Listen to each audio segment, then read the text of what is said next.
I will give you a story. My boss, I don't know how many we have left.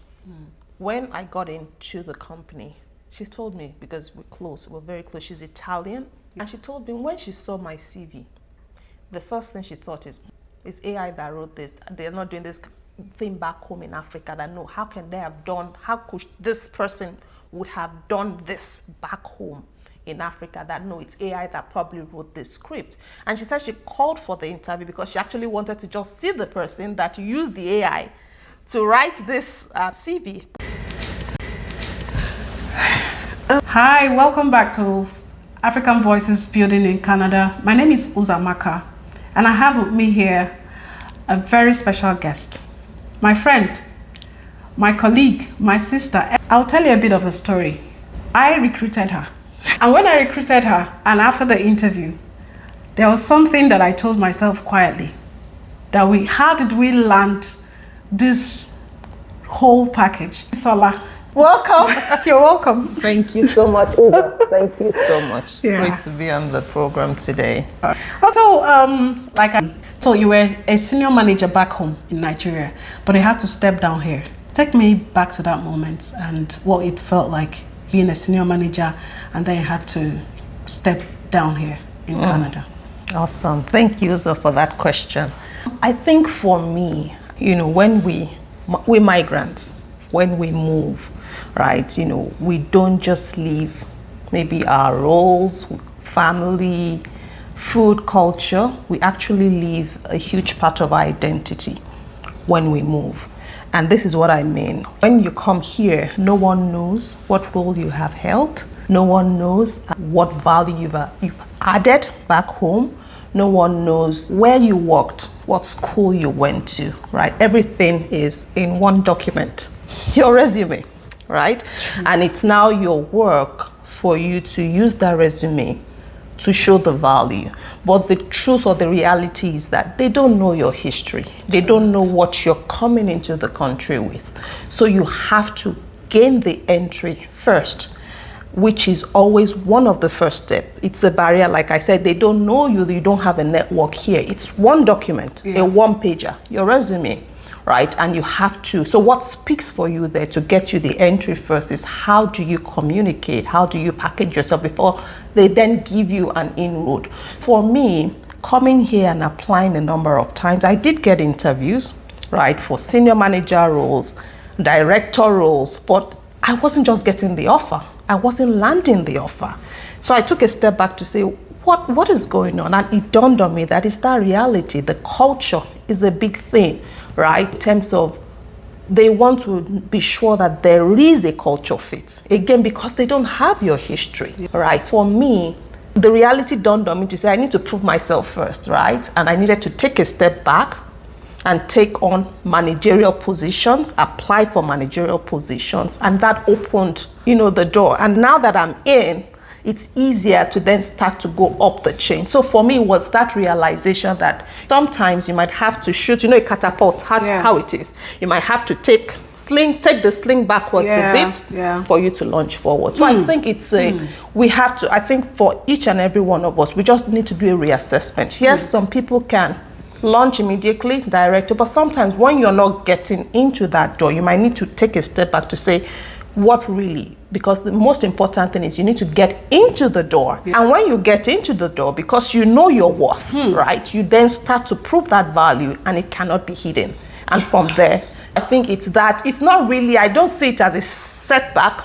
I see that you're building from experience. Some people will say building from scratch. No, you have the experience. No one can take it away from you. Absolutely. You're building on from that experience. And when you get into the workforce, you are able to prove that value.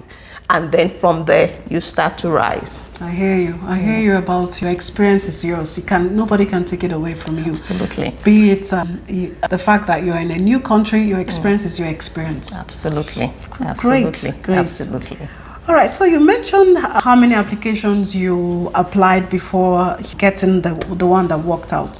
So what kept you going through all that rejection? How was it for you? That's it. It's the reality. you know, especially for we professional people coming from where you've been doing well, you are in senior leadership, it's been going well, and then you start, then you get rejections. I think the one thing for me is resilience. You need to make up your mind that it is this and this. So it's a mindset. You have to tell yourself, convince yourself that you have to make it. Because that's what gives you the drive. Again, because you will get a lot more rejections than the calls. Again, for me, I see the bright side of that. You only get rejections because there's an opportunity you applied for. It's like prospecting, right? Yeah. So if I want to win 10 customers, I would prospect maybe 100, 200, whatever it is. Yeah. So the rejections are coming because the opportunities are available, right? You just need to keep knocking, and then that 1 yes, it's just 1 yes you require, right? But it's that resilience, and that resilience comes from, you're not thinking of, is it one leg in, one leg out? Because if you have that thought, it brings you down. But if you make up your mind that it is A, B, C, this is it, it's not going back. And again, because you have built before, you just need to make up your mind that, yes, I'm going to build here. Right? It is a complete mindset shift that will give you that resilience, because the days will come when you will begin to question that, did I make the right move? Did I think this thing well? I think I'm well, if I can say it to you. You know, you will question it. Sometimes you are down. Sometimes, because it's, like we said, we are coming from, especially career women back home. You start to question this decision that was made. Was it the right decision? But again, if you have made up your mind that here this is plan A, plan B, plan C, it gives you the drive. The resilience is very important. Those down times will come, but that is what will keep you going. Those rejections will come, but again, that's because there are opportunities to tap from. When you get one rejection, that should drive you to do 100 more applications. The next rejection, because it's only that 1 yes that changes the entire trajectory. So that resilience, and don't settle. I think that's what I want to say. I like that. Because a lot of immigrants, you come, you want to settle. Let me just do this. That with time, that becomes your comfort zone, and you shift away. Immigrants that build solid careers back home, that change the narratives back home, don't settle. You need to keep pushing. Yes, sometimes you might need to take on those survival jobs to pay the bills, but don't lose focus. There's a reason you came here. There's a reason you decided to migrate. You were able to build. You can build here. You will build here, and it will be done if you have that mindset. So don't settle. You can build your career. The career you had back home, you can build that, because that's what I continued in my line, in my field, in my career, that I had back home. That's the trajectory I'm on here. So it is possible. You can do it. It's just a mindset in terms of, this is plan A, plan B, plan C. And you keep your focus on it. And I think that's what we keep. I like that. Going. Don't settle. Because I feel the thing, I have seen a lot of people derail. They get into these survival jobs and they stay there and they lose focus, because they tell you, oh, the bills have to be paid and all that. But when you say don't settle, I honestly understand that, and it's something I've also told myself, that you cannot afford to settle, bills or not. Absolutely. And also, just to add again, one thing I noticed while doing a lot of applications, we don't really have representation. You look at a lot of these companies, unlike Nigerians, that everywhere I noticed when I got here in Canada, few representation. What I mean is Nigerians sitting in the board, Nigerians at top leadership positions in top companies in Canada. We don't have representation. We see the Indians there, we see a Chinese there, we see Black Americans, but I struggle to find Nigerian representation. So I think it is our time to change that narrative. And the more of we Nigerian first generation immigrants that decide that this is what we want to do. Again, it goes back to not settling. We need to build our careers here. The Indians came in here, they are building. The Chinese came in here, they're building. So why should we Nigerians settle? We know Nigerians know they carry last. So we require that representation. the helms of affairs in organizations, and it is us that will do it before we hand over that baton to our children. So it's very important. I like that. I like that. Thank you. And this brings me to the next question. You moved to your children, and what did it cost you as a mother, and what has it given them? Yeah. I will start with what it has given them. Again, for me, I'm grateful for time. In back home, because we had carriers, a lot of the time we outsource. True that. We outsource. Yes. Again, because we had to build our carriers, right? This environment has given me the time to bond very well with it, because there's no other, it's you and your family and your children, right? True. So it's giving me that opportunity to bond, which is one thing I always wanted, right? Because back home, when you have the nannies and all of that, you find out that they're picking things here and there, especially with young children. These are not the values you want them to have, but they pick it.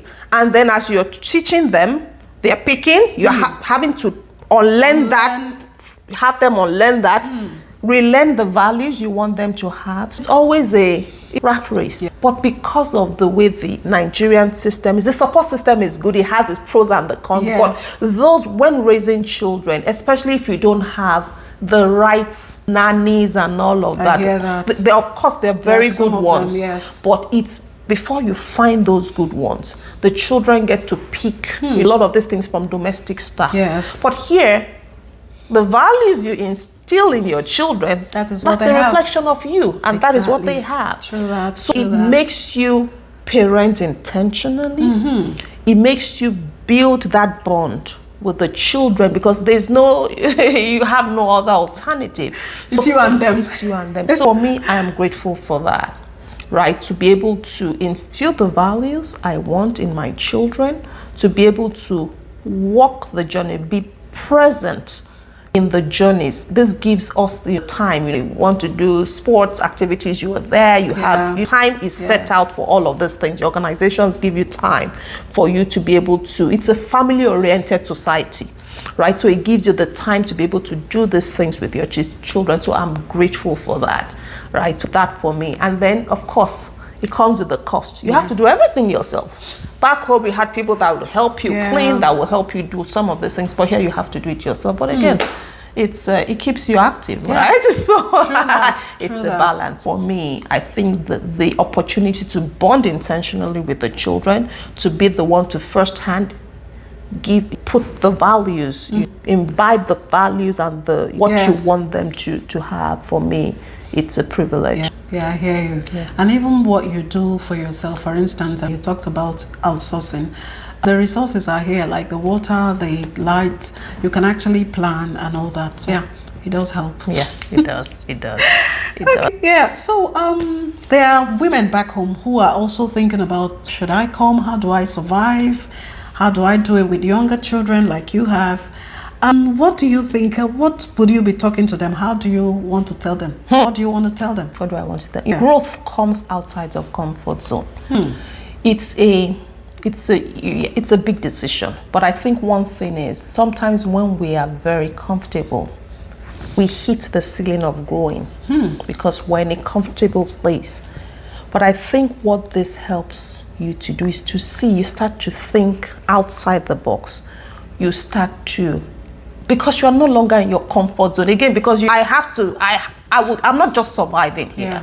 I'm going to make it here. I'm going to thrive. I'm going to thrive here. Because also I'm a Christian. It says, wherever the Lord, your legs step upon, you will dominate.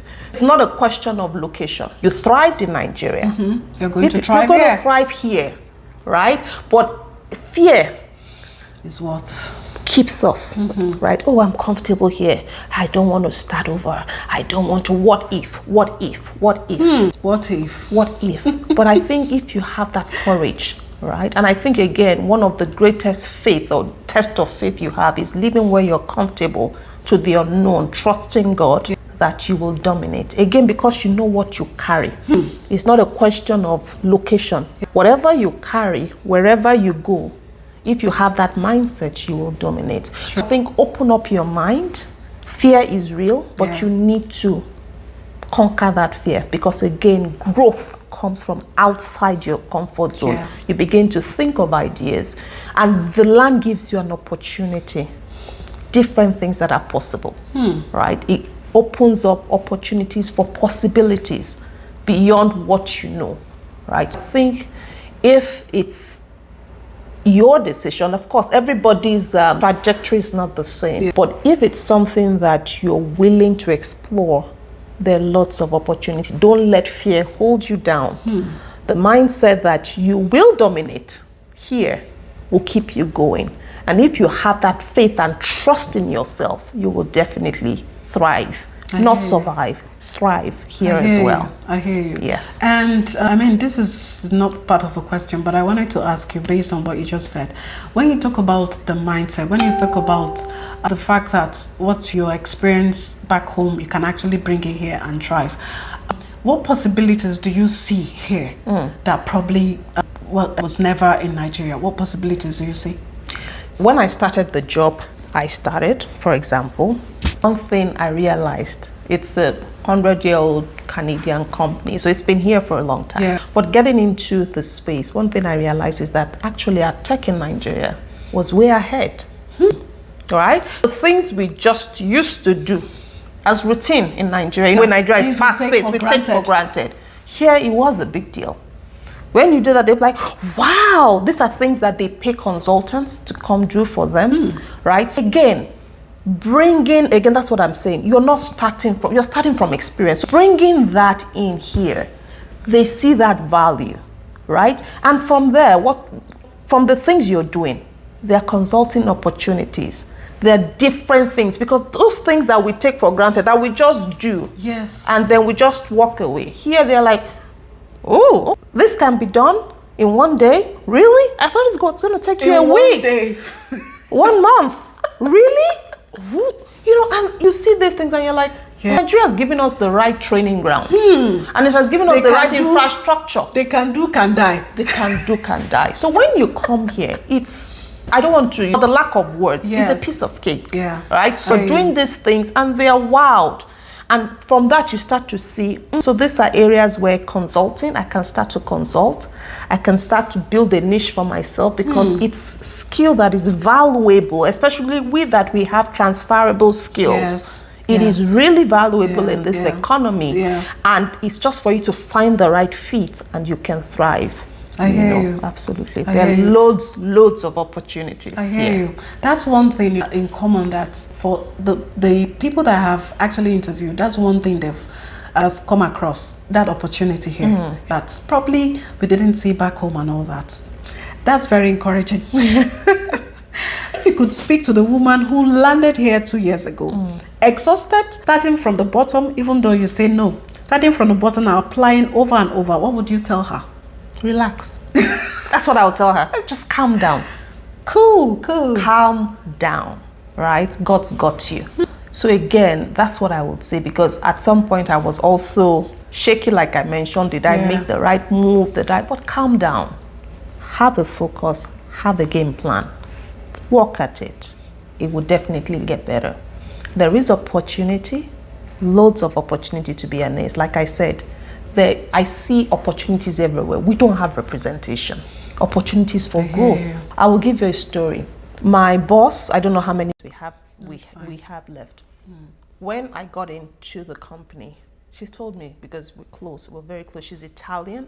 And she told me when she saw my CV, the first thing she thought is, it's AI that wrote this. They're not doing this kind of thing back home in Africa. That no, how could this person would have done this back home in Africa? That no, it's AI that probably wrote this script. And she said she called for the interview because she actually wanted to just see the person that used the AI to write this CV. But when she got on, and then I started speaking of things that have been done, then she realized, wow, this is actually true. What I'm trying to get at is like, a lot of time they don't have that exposure.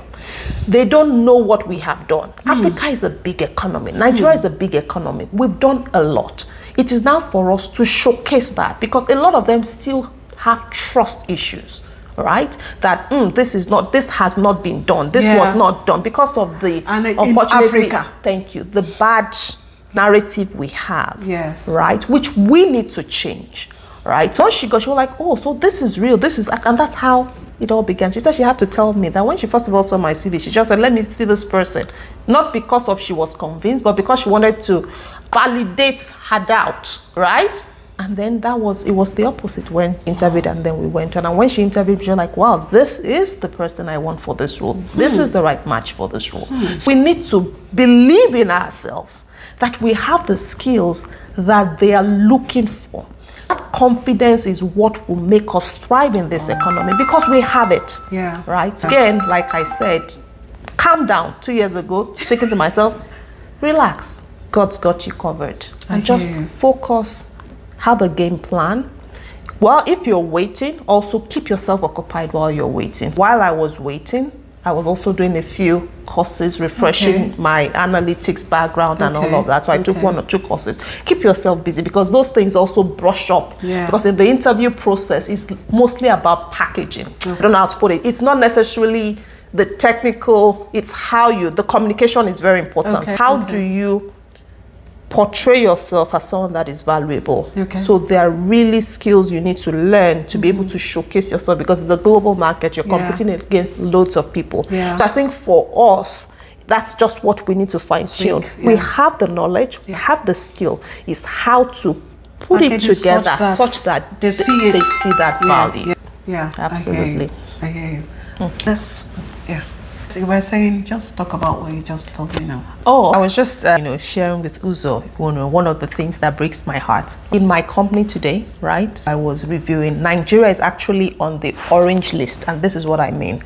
They rank companies based on the capacity to do business with them. Red list, for example, are companies that are banned, right? They don't do business legally with any company that originates from those countries. Of course, a lot of the war countries, the ones that are leading wars, the ones that you have terrorism, that is that red list. Now the next is orange, which means there's a watch on it. So we can't just do business with a Nigerian company except there's an executive approval to do that. When I saw that, it did break my heart, right? So we're being ranked with war countries, we're being ranked with countries where there's terrorism, and saying that and reviewing that list as a Nigerian, I was actually, it broke me that where are we going as a country? Nigeria that is filled with so much talent, with so many beautiful things, and worth being seen. And that's what I'm saying, the narrative in that light. And it's now up to us as immigrants to change that narrative. Yes, we're out of the country, but with that, we're in the diaspora where they have one-on-one encounter with. It's left for us to start to change that narrative. And that's what we need to do as immigrants in the diaspora. We need to get into those spaces where these decisions are being made, where these narratives are being told, and tell that story. What we want them to know about and retell that story over and over again. But we won't be able to do that unless we get into those spaces. And that's why it's important for us to make up our mind that we're not going to settle. We need to get into those spaces and retell those stories because they would read us. And that's what will start to change the narrative. Of course, while back home the government starts to do, but if they have that encounter firsthand, then they have that interaction. They have a rethink. They have a rethink, actually. So, I hear you. I have learned so much in this short time, and it's not like, I expected a lot, but you've blown my mind, and I knew that you were going to blow my mind because of what I know you for and all that. Thank you so much. And this is why this channel exists, to tell the story as is, and to also encourage people who are maybe planning to come or who are actually in their journey right now and thinking, did I make a mistake like you are thinking? Like, sometimes I do think like that. Like, me, I am barely like 4 months here, even though I've been here before and all that. And sometimes I feel that way as well. But listening to you and saying, do not settle. Because this is what I tell myself all the time, do not settle and all that. That really validates what I think, and I really appreciate it. And I know that people who are listening will appreciate this, and I appreciate what you've got to say. Thank you so much. I really love this what we've done today. Thank you so much. And, thank you. Thank you. And to our listeners, thank you for watching, and keep subscribing and keep sharing. Thank you. Thank you. Bye. Bye.